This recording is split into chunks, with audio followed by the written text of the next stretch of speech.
నమస్తే నేను సంజన బులెటిన్లో ముందుగా హెడ్లైన్స్. రెండో రోజు జీఈ సదస్సు ప్రారంభం. స్కిల్ డెవలప్మెంట్ పై కొనసాగుతున్న చర్చ.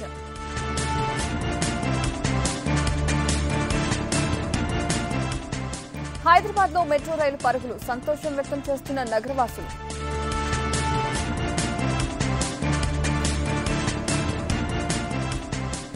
కొనసాగుతున్న ఏపీ అసెంబ్లీ సమావేశాలు. ఇవాళ 14 బిల్లులను ప్రవేశపెట్టనున్న సర్కార్.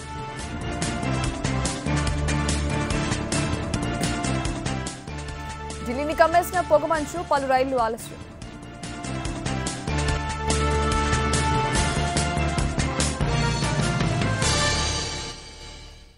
ఇక అప్డేట్స్ చూస్తే హెచ్ఏసీసీలో రెండో రోజు ప్రపంచ పారిశ్రామికవేత్తల సదస్సు కొనసాగుతోంది. మహిళా స్కిల్ డెవలప్మెంట్ పై చర్చ నడుస్తోంది. ఇక అప్డేట్స్ లైవ్ లో చూద్దాం. But you need the business skills to expand that business. It's sometimes very hard just to walk away and leave that business.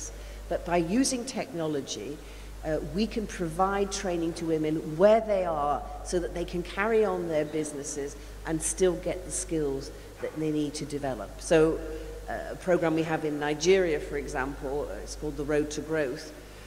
One of the women on that program who did our course, for example, was a psychiatrist trained in the UK.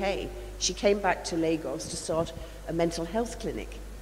And she said, you know, I'm obviously an intelligent woman, but no one had ever taught me about business skills. So I start this business, I didn't know how to do the medicine. But, you know, then it's a question of, well, how do I manage my finances? How do I manage my staff? How do I present a business plan? And so the blended learning training gives women these skills, but doesn't require them to have to go away for weeks and months on end in order to be able to do that. So we have to find practical solutions to help women who are earning money now do better at what they do without requiring them to have to make the sort of sacrifices that they can't actually make by giving up their businesses altogether. Absolutely, practical solutions. Can I just add one thing to Cherie, because it's actually an example that you all can see here at GES, and it speaks to how do we help connect women, and in particular women entrepreneurs, up to the skills, the training, and everything that they need. One of the things that we discovered years ago as part of the work that we've done around women entrepreneurs is access to capital, access to mentors, access to skills, access to expertise that exists out there.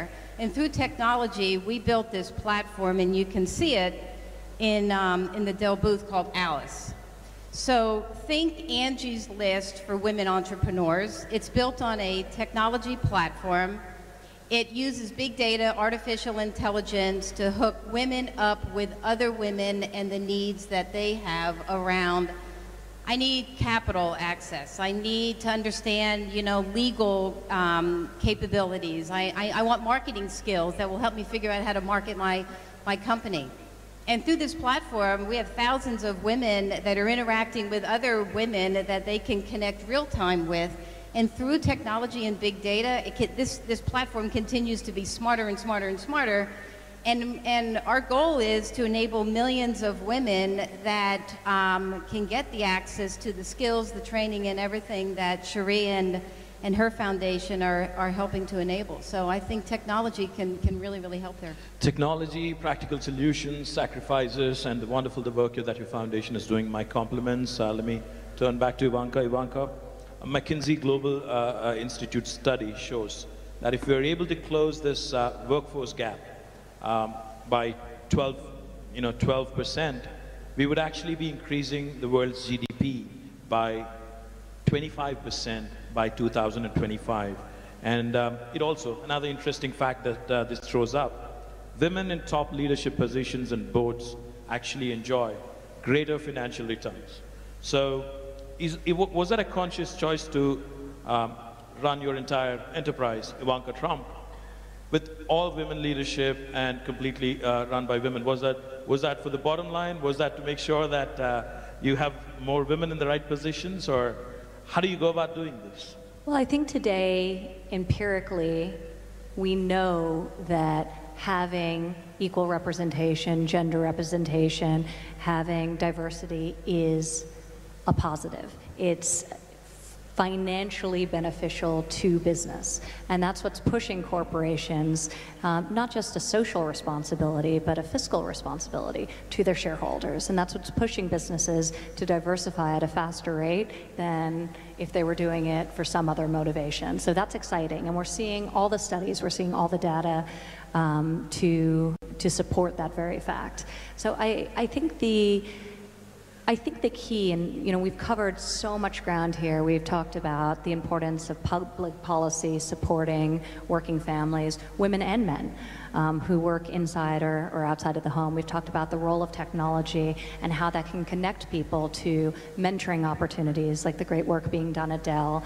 We're doing that domestically at the government through programs such as SCORE, which have been very, very successful in getting private sector and getting successful men and women to coach and to mentor other young people or not so young people, who want to become CEOs as well. So taking programs like SCORE. We've talked about inadequate access to capital, which happens domestically, unfortunately, as well. When you look at our participation or our share of venture capital funding is minuscule, 3% last year.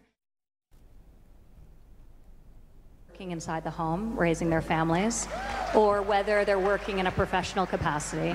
And I think we have to celebrate that decision either way, but we need to create an environment in which people can make the decisions that are right for their family. So destigmatizing men making the choice to do that, but also not disincentivizing or not frustrating women who choose that as the right path for themselves as well. Well, they're actually out of time, but... I want to say one thing. No, absolutely. In fact, all I was going to say what needs to change? I think we need to see more women and girls in STEM-related roles, whether they are entrepreneurs that are creating innovative technology, big data, all of that, or whether it's girls that are graduating with STEM-related degrees. The numbers are really scary, and that is where the jobs are going to be. The salaries are going to be higher, the job security is going to be greater, technology is permeating everything, and what I would love to see is a much more balanced set of graduates and women that are in STEM-related fields, because it's going to be a huge business imperative for many, many companies and governments around the world. Well, while we are out of time, I think I have some very powerful women in the world sitting on this podium, so I'm going to take my liberties. I'm going to ask the organizers to give us 2 more minutes, and then we'll...